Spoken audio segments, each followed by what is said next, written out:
The famous T-34 served the Third Reich not only as a tank. The Germans converted captured T-34s into vehicle retrievers and self-propelled anti-aircraft guns, and used them as a source of weaponry for armored trains. Hello everyone, you are watching another episode of World Army Channel.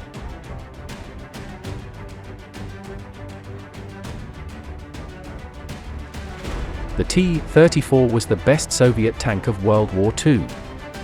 Well armed and protected, fast and maneuverable, it was unequaled on the battlefield until 1942. The T-34 tank was reliable on any terrain, recalled Colonel General Johannes Friesner, commander of Army Group South Ukraine. The Russian tanks could operate where we thought it impossible. The T-34's firepower was also impressive. For the Soviet infantry, it served as an excellent path layer and support vehicle. Unsurprisingly, the Third Reich found a worthy role was found for such a formidable machine. On the basis of captured T-34s, the Germans created whole battalions, with some German tank men scoring dozens of victories in them, becoming real aces. The first T-34 divided by 76s.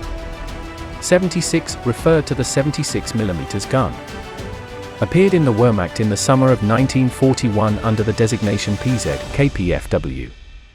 T-34-747R, where R indicated the Russian origin of the tank and PZ KPFW stood for Panzerkampfwagen, armored fighting vehicle. About 300 such tanks fought for Germany in World War II. Captured tanks were equipped with German radios and optics.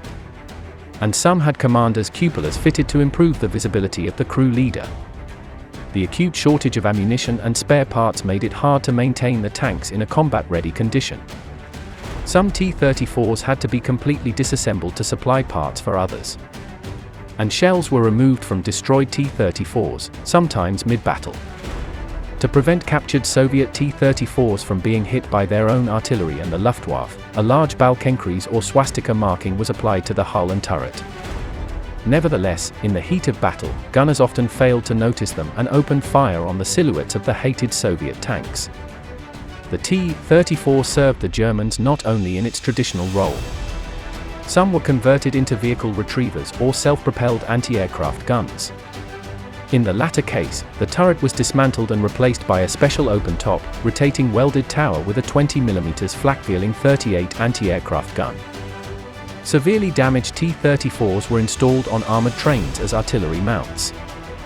It was the Waffen-SS that made the most widespread use of the illustrious Soviet tank, above all the 2nd SS Panzer Division Das Reich. After the recapture of Kharkov on March 18, 1943, about 50 incapacitated T-34s awaiting repair fell into its hands.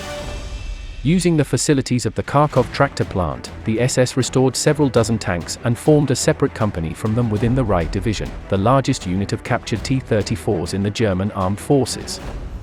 A total of 25 tanks were put into service, and a further 12 were sent to the Kinschlag SS Panzergrenadier School, where young cadets were trained in anti-tank combat. Soviet tanks in the Reich Division took part in the decisive Battle of Kursk in the summer of 1943. Since by this time the T-34-76 was technically obsolete, the Germans used it not for breakthroughs, but as an anti-tank weapon, firing mostly from stationary and concealed positions to minimize the risk to themselves.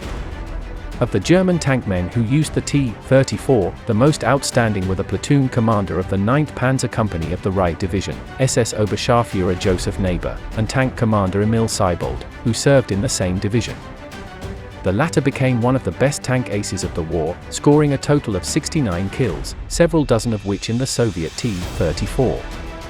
After the Battle of Kursk, the obsolete T-34-76 was gradually withdrawn from the German army. But some were still seen defending Berlin in May 1945. In 1944, the more advanced T-34-85, with an 85mm gun entered service with the Red Army. However, the Germans captured no more than a few dozen of them, and only a handful ever opposed the now advancing Soviet forces.